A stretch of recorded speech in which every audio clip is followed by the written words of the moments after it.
Assalamualaikum warahmatullahi wabarakatuh.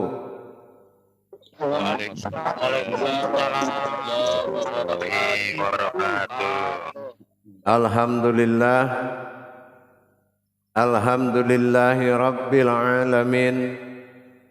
Assalatu wassalamu ala asrafil anbiya'i wal mursalin, Sayyidina wa maulana Muhammadin sallallahu alaihi wasallam.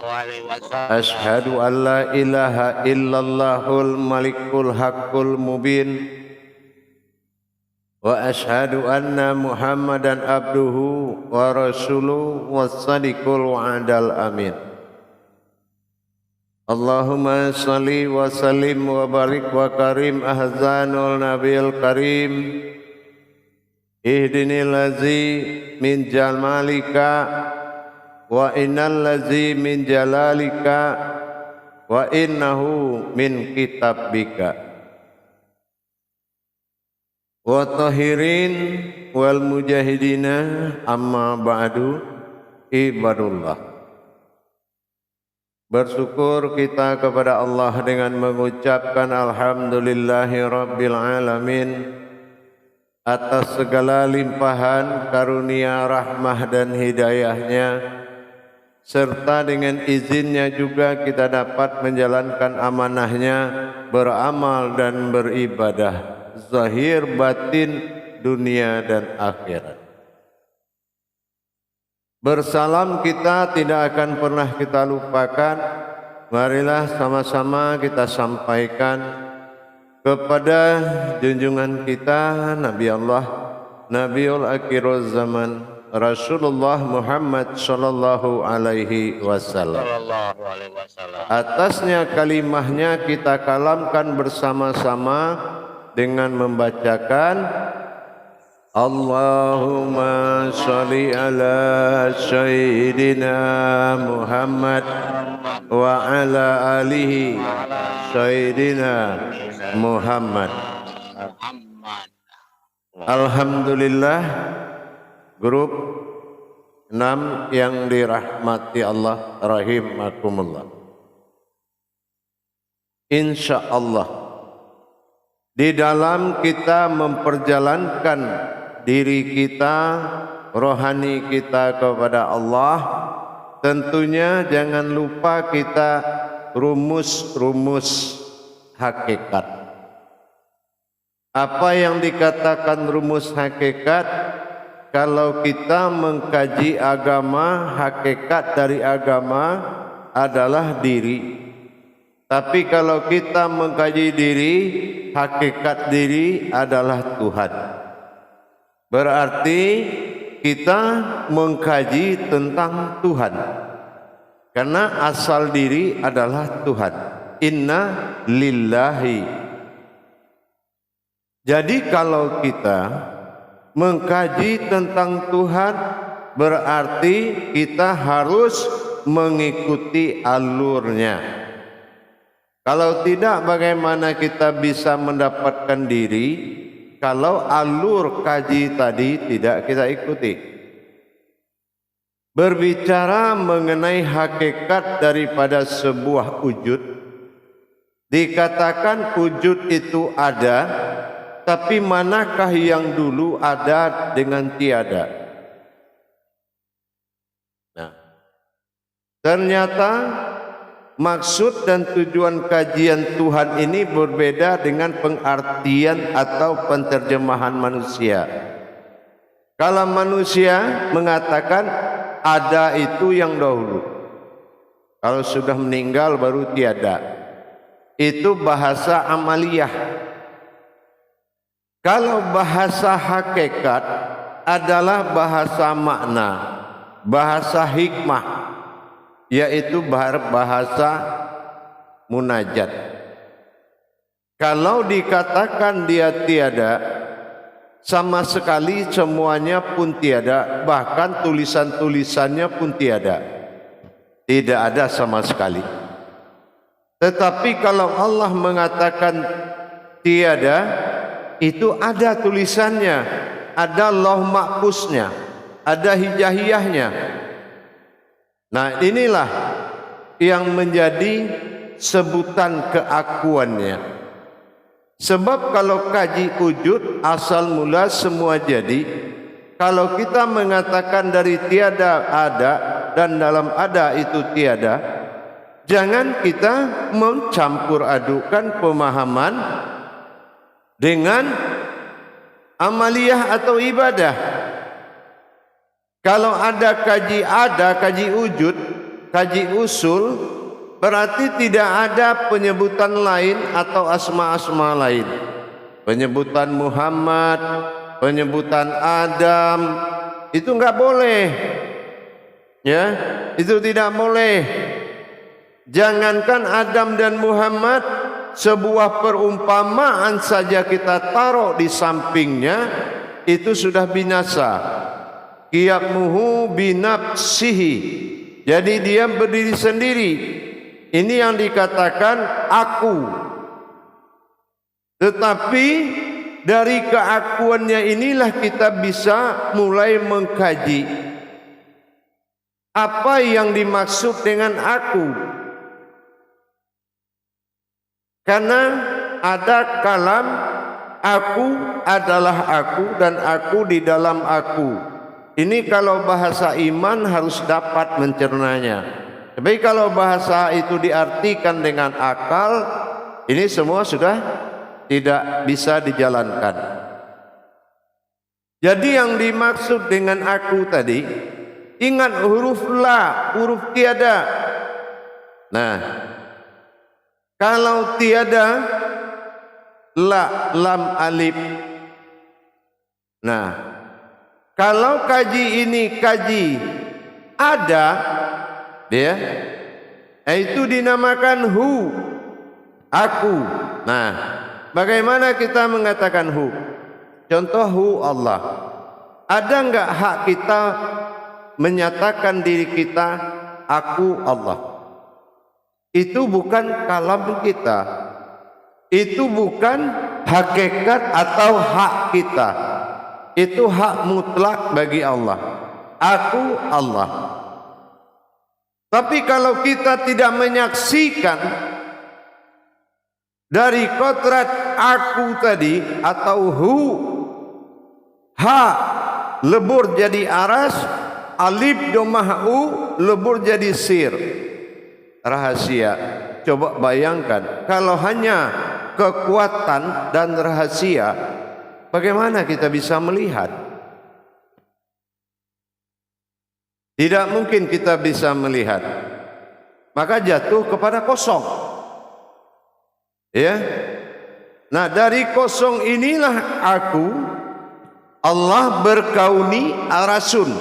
Dia berbicara dengan dirinya melalui bunyi. Nah, jadi kauni ini adalah nama batin dari suara yang dinamakan batin aras, yaitu suara atau batin yang terdengar. Kalau batin yang terlihat kita sudah tahu am. Tapi kalau batin yang terdengar itu namanya kauni, arasun kauni, yaitu suatu kodrat yang terdengar.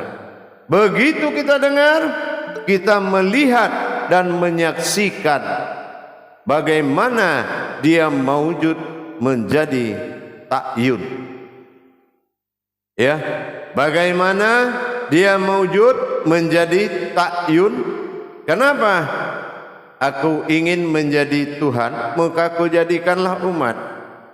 Tapi ternyata dari pecahan huruf hu tadi, ya, pecahan huruf hu tadi, ha dengan domah alif menjadi ah. Maka yang hadir adalah zat kunah, zat yang pertama jadi, yaitu sebutan Allah, tetapi belum boleh disebut Allah. Dia baru hanya bersebut ah atau kunah. Jadi arasun kauni yang terdengar itu seperti ini. Begitu gejolak hu,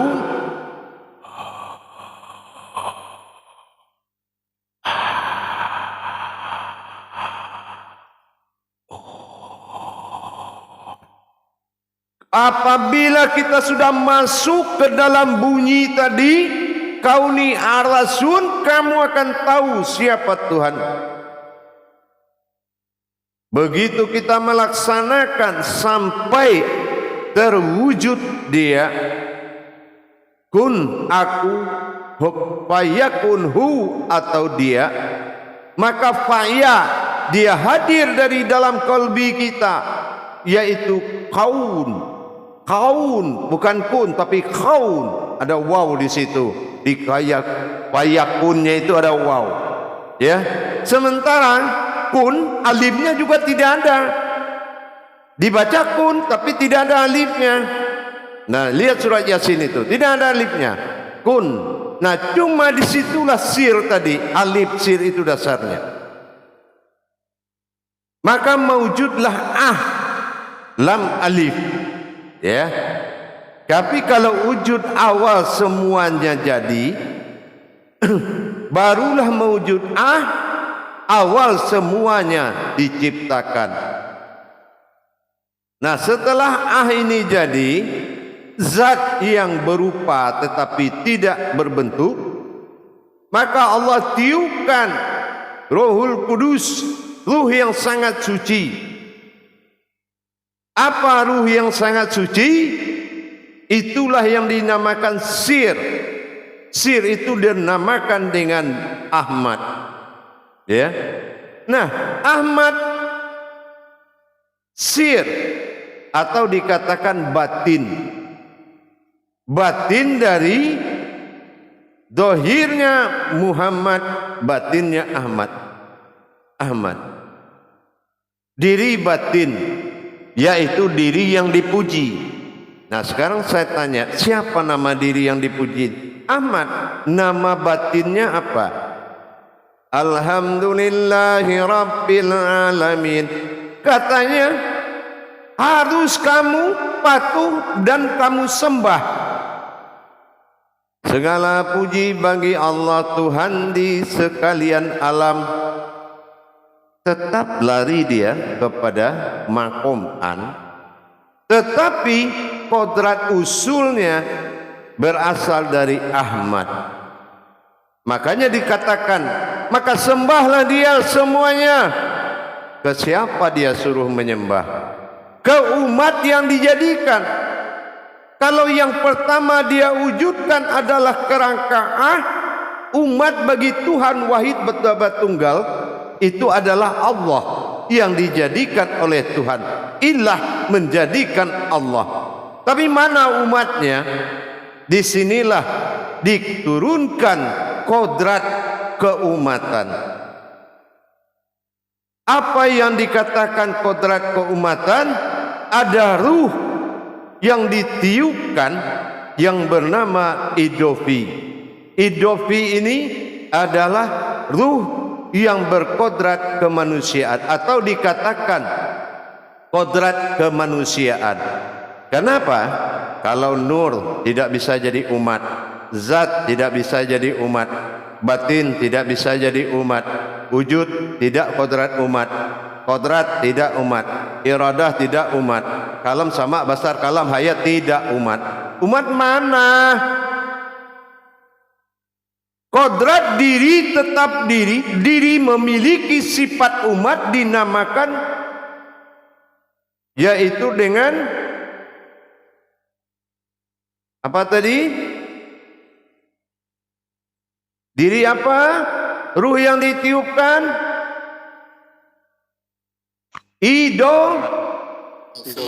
Idofi. Alif awalnya, alif akhirnya. Sir, yaitu kodrat ruh. Setelah itu dia Ahmad menjadi rohani, ruhi. Masuknya Ahmad menjadi ruhi. Di dalam ruhi ada rohani, ada ruh bernama rohani juga. Itu adalah Idofi.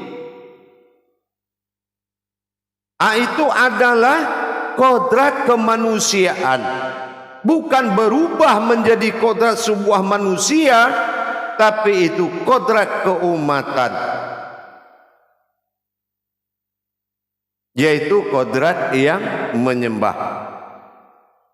Dan itu di dalam kehidupan diri kita memiliki sifat 9 sifat kemanusiaan. Di dalam sifat 9 sifat ruh tadi, 9 ruh tadi, dia memiliki gerakan-gerakan keumatan. Ada gerakan nafsu, ada gerakan baik, ada gerakan buruk, ada gerakan berlebih-lebihan, ada gerakan sadar, tidak sadar. Semua ruh yang 9 tunduk di dalam pimpinan roh idofi. Kenapa? Roh idofi adalah rohnya dari rohani. Tapi jangan kita katakan bertambah kodrat. Tidak, ini hanya roh. Ibarat tanah juga ada ruhnya, matahari juga ada ruhnya, bulan juga ada ruhnya, siang ada ruhnya, malam juga ada ruhnya. Allah bicara dengan ruhnya. Tetapi ini adalah biangnya ruh, yaitu idofi. Nah, idofi inilah diri Ahmad awal bernama aku. Inilah kata aku pada Ahmad. Jadi perbuatan syariat atau kodrat dari Ahmad itu adalah bermakom kepada Muhammad. Jadi begitu Muhammad bekerja, yang dipuji adalah Ahmad. Karena Muhammad adalah perbuatan ibadah, bukan perbuatan ilmu. Kalau kaji kita agama, Muhammad awal jadi. Jadi bukan idofi itu sebuah keinsanan. Jangan sekali-kali menetapkan sudah kehendak di suatu pendapat di sana. Idofi beserta ruh yang lain. Ruh Rahmani ada, Ruh Kudus juga ada, Ruh Nurani juga ada. Semua juga ada ruhnya. Tidak perlu heran kita. Mau bicara dengan batu, batu juga ada ruhnya. Gunung juga ada ruhnya. Semua ada ruhnya. Kalau tidak, enggak mungkin dia besar. Pohon juga ada ruhnya. Kalau enggak mungkin dia tinggi.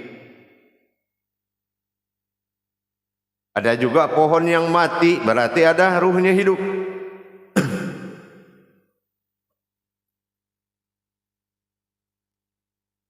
Ada ruh di dalam kodrat. Kodrat tetap kodrat. Allah Rabbi alamin Rabbi. Kalau kamu ingin bertemu dengan aku, rindu dengan aku, lihat dirimu sendiri. Tetap pada kajian itu. Tapi perbuatan hakikat kemanusiaan yang dipimpin oleh ruh idofi yang masuk di dalam rohani menjadi ruh rohani yang memimpin 9 ruh lagi. Bahkan ruh yang 9 itu bisa diajak bertemu. Kalau kamu ingin masuk ke dalam kolbimu, kalau tidak ada ingin bicara dengan ruhnya nurani, bisa dipimpin untuk alat bertajali ke dalam juga bisa. Ruh 9 itulah sahabatnya para wali. Dan semua ketemu. Kecuali dengan roh idofi. Kalau roh idofi dia tidak bisa menyerupai yang lain. Hanya menyerupai orang yang memanggilnya. Tapi kalau roh yang lain dia bisa berbentuk yang lain. Berbentuk warna, berbentuk gerak, berbentuk rasa. Dan dia bisa berbicara. Itulah umat. Kalau kita umat Tuhan, ilah awal jadi, jangan dilarikan keumatan kepada idofi. Idofi roh. Setiap Allah ciptakan ada ruh. Contoh batin. Apa ruh batin?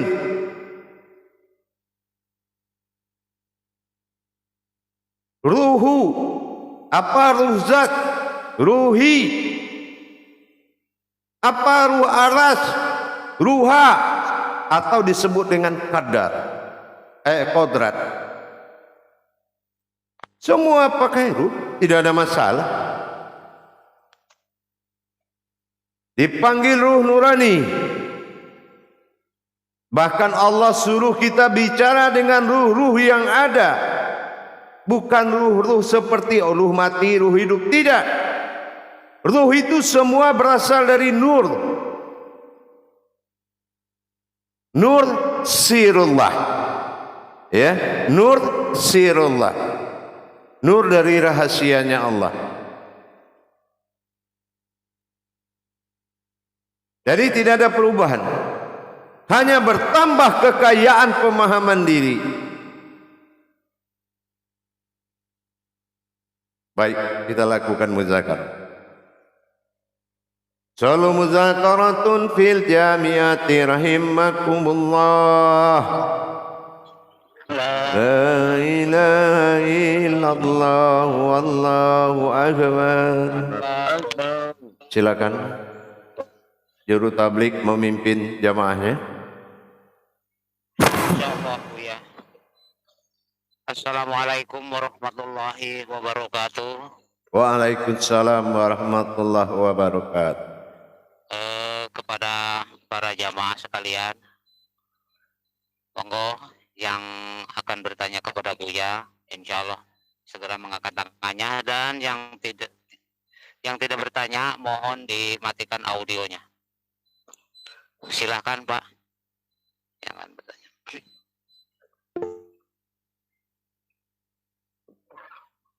Dipersilakan insyaallah Bapak Imam dari grup 6. Silakan Pak. Assalamualaikum warahmatullahi wabarakatuh, Buya. Waalaikumsalam warahmatullahi wabarakatuh. Alhamdulillah. Semoga Buya selalu sehat walafiat. Amin. Dan kami mendapatkan tausiah-tausiahnya. Insya Allah. Rasanya perbendaharaan saya kami tambah banyak. Ya. Dengan YouTube yang disampaikan Buya. Saya tadi jadi terlintas di dalam ini saya. Ya. Oh, ternyata ruh yang Buya sampaikan ini, misalnya tadi Buya menyebutkan bahwasanya bisa dipanggil ruh-ruh yang misalnya dalam batu ada ruhnya, dalam tumbuhan ada ruhnya. Saya jadi teringat waktu saya melihat ruhnya, kan Buya, kan gitu Buya. Jadi boleh nggak saya tuh waktu melihat batu itu terus saya melihat ruhnya, Buya. Begitu juga kalau tanaman, oh ternyata ada ruh, itu ruhnya, itu Buya. Boleh nggak Buya ya? Iya, itu asli 100 derajat. Ya. La mahayatan salatu fid dunia ala mahayatan salatumullah. Semua yang kamu lihat di dunia itu bukan sesungguhnya, melainkan apa yang kamu lihat di dalamnya. Ya. Semuanya ruh, nggak perlu diherankan itu. Kalau kaki punya ruh, lihat aja orang mau meninggal, nggak langsung nyawa yang mau diambil dulu, idofi terakhir, ya, dicabut ruh ini, muka mulai ini ruh kaki dulu, oh iya kan. Nah terakhir ruh telinga, mana tahu ada ayat yang mau dibacakan. Barulah roh yang dikatakan ruhu, nurullah, rohani, lenyap ke dalam batin, sirna dalam sir, 3 sin maju dalam yasin. Kan gitu. Ruh ini dirohani dan adalah yang memerintah. Sementara semua ruh dijadikan adalah untuk menerima perintah. namanya ruhamiyata. Itulah ruhamiyata, nggak ada masalah. Ya, contoh pisau tajam, panggil ruh tajamnya, sini kamu. Ya, nah, apalagi ruh jauh, pokoknya yang ada asmanya, ada ruhnya. Kita mau jual tanah, ambil tanah, kamu mau dijual nggak? Kemana? Ada nggak yang kamu janjikan mau bertuan? Ada, si A namanya jalan ini nomor sekian. Udah panggil orang itu, kerjakan sesuai cara dia, langsung dia beli. Ya namanya asal dia, ya kan, tuan dia. Nah sama Allah, mana ruhnya? Amruhu. Nih yang nyata ini ruh Tuhan ini. Mati Tuhan tuh baru mati dia. Iya kan? Nah, itu baru. Iya enggak? Tapi kan ruh, jangan lupa, dia adalah nur-nur Allah yang berkeliaran. Ya. Yang ada di ruhamiyata, ruh-ruh yang disiapkan untuk melayani perintah manusia. Rohani ada ruhnya, nurani ada ruhnya. Nah itu yang ruh yang 9. Nah itu bisa dipanggil satu-satu nanti, kan gitu. Dia datang duduk kayak minum kopi cuma begini, bisa dia. Ya kan itu. Oh, jadikan kamu wajah saya 9, berangkat. Nanti orang akan melihat 9. Apapun semua bisa dijalankan, asal jangan lewat 9. Ya kan? Enggak ada masalah. Ya kan? Nah, inilah perbendaharaan tadi.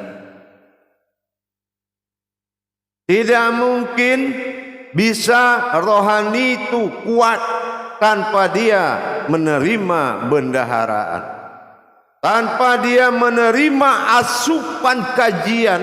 Rohani itu tetap akan lemah, yang kaya pengalaman akal. Makanya semakin banyak telan terus, karena saat kita sudah dihatam di akhir, yang 5 tahun dikaji itu muncul kayak tadi pagi kalau orang nanya. Gak usah kapan tanya kabulnya, dia pasti kabul. Bensin tidak perlu dibaca-bacakan, dibakar pakai api langsung meledak. Itulah kenyataan Allah. Kalau ilmu yang hak tidak butuh keyakinan kita, butuh kemantapan hati kita menerima. Barang sudah jadi kok. Enggak. Ya, terima kasih Bu ya. Insya Allah. Assalamualaikum warahmatullahi wabarakatuh. Waalaikumsalam warahmatullahi wabarakatuh. Waalaikumsalam warahmatullahi wabarakatuh. Lanjut yang lain. Terima kasih kepada Bapak Imam atas pertanyaannya dan penjelasannya kepada Bapak Imam. Dan untuk selanjutnya kepada Bapak-bapak dipersilakan yang mau bertanya kepada Buya untuk mengangkat tangannya kembali. Silakan Pak. Kepada Bapak Kailani yang pertama sebelum Bapak Panti. Insya Allah ya Bapak Kailani, silakan Pak.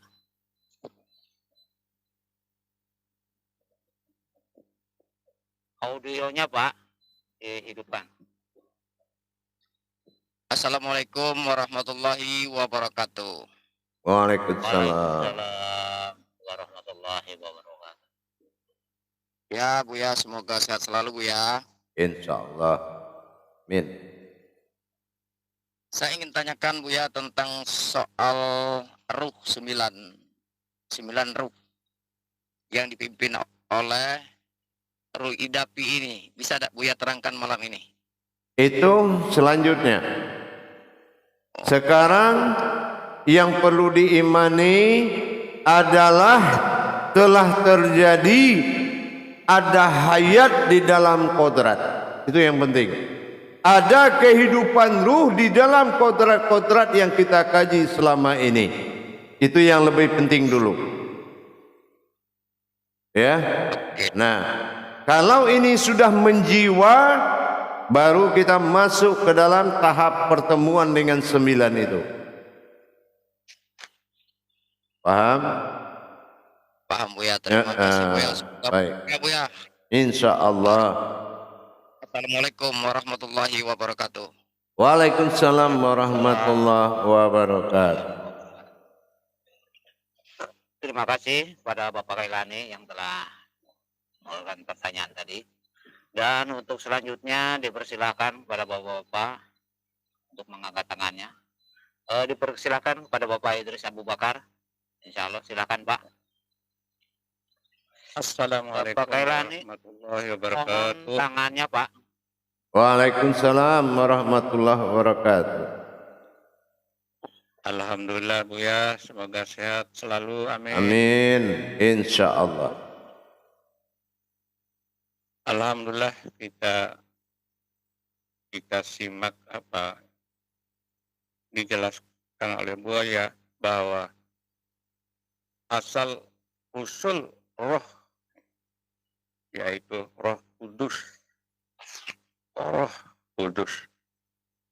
yaitu idofi yang diciptakan oleh Allah pada awalnya. Makanya roh-roh yang lain. Tadi dijelaskan bahwa yang pertama roh diciptakan adalah rohnya Ahmad. Jadinya Buya, semua roh-roh itu harus bersujud kepada Ahmad Buya. Iya, betul sekali.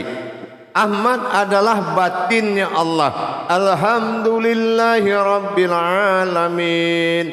Nah, zat hamdu, batin hamdu itu adalah diri batinnya Allah, Tuhan dari sekalian alam. Makanya menyembahnya sifat alam kepada kodrat batinnya Allah, yaitu Ahmad. Maka sedangkan Muhammad saja dikala kodratnya mewakili semua umat dan makhluk, dia bertasbih memuji Allah 6.000 tahun. Tapi yang dipuji Allah siapa? Ahmad. Nah, Ahmad, alhamdulillah katanya ke Ahmad. Ya, hanya Ahmad yang dia puji. Kenapa? Karena Muhammad sifat ibadah memuji dan Ahmad sifat ilmu kodratnya batin. Ini yang tersambung. Sama kayak kita sholat. Allah tidak melihat kepada Allah melihat an yang berjalan. Itu. Allah, Muhammad adalah kodrat bagi Allah. Tetapi Ahmad adalah batin oleh Allah. Oleh Allah. Zahirnya Allah adalah Muhammad. Iya, dan Ahmad adalah diri batinnya Allah. Inilah yang dikatakan idofi. Kalau dibalik ke dunia namanya do'ifa. Terbalik. Do'ifa itu lemah. Jadi setelah dia turun ke dunia, dia melemah. Makanya butuh kajian, didongkrak lagi untuk bisa menjadi diri batin yang disembah. Makanya di sini iblis tergelincir, tidak mau menyembah Adam. Ternyata Ahmad ada di dalam Adam dan Allah. Ya, 3 kali alif didirikan Allah. Ternyata iblis ingkar kepada yang 3. Kenapa? Alif 3 di dalam diri Allah, Ahmad, Ahad, Adam, Ahmad, Allah. 3 alif, 3 aras Allah di dalam dirinya. Itu terbuat dari alif. Bukan alif yang 3, tapi kodratnya yang 3. Berarti semuanya juga alif. A, I, U. Artinya Adam, Ahmad, Allah. Adam, Ahmad, Allah. Terima kasih Buya. Insya Allah. Jadi kalau Muhammad, mim akan kepalaku, hadadaku, mim akan perutku, dal akan kakiku, kata Muhammad. Tetapi Ahmad, alif akan kepalaku, hadadaku, mim perutku, dal kakiku. Miripnya, bedanya sedikit aja. Ya, inilah Ahmad. Zat, ya, dan itu adalah awal. Lam yalid, itulah Muhammad. Walam yulad, itulah Ahmad. Walam yakullahu, itu adalah tubuh. Kufuwan ahad, semuanya satu.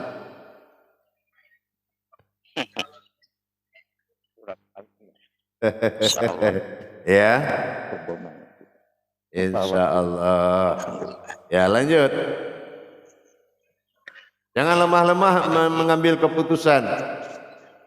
Terima kasih Pak Idris. Tolong tangannya diturunkan Pak. Ya, untuk selanjutnya dipersilakan kepada bapak-bapak. Bapak tadi silakan Pak. Udah kabur bapaknya enggak? Pak Pardi tadi ditarik kembali. Nah, sekarang muncul kembali. Oh iya iya. Ya, silakan. Insya Allah ya.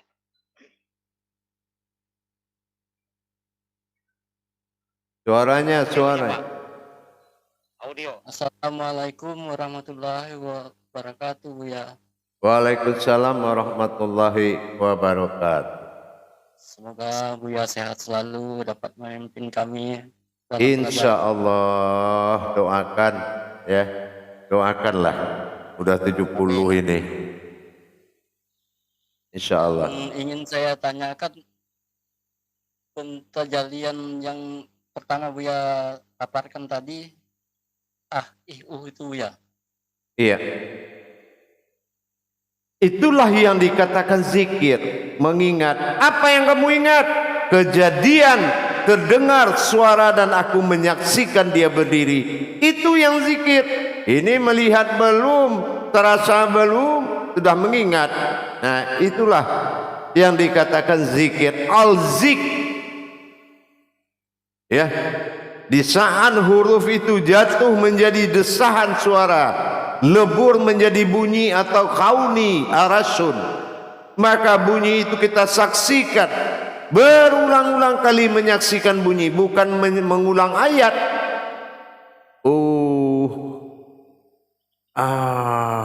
Ya, hanya kita yang terdengar itu dikala keheningan.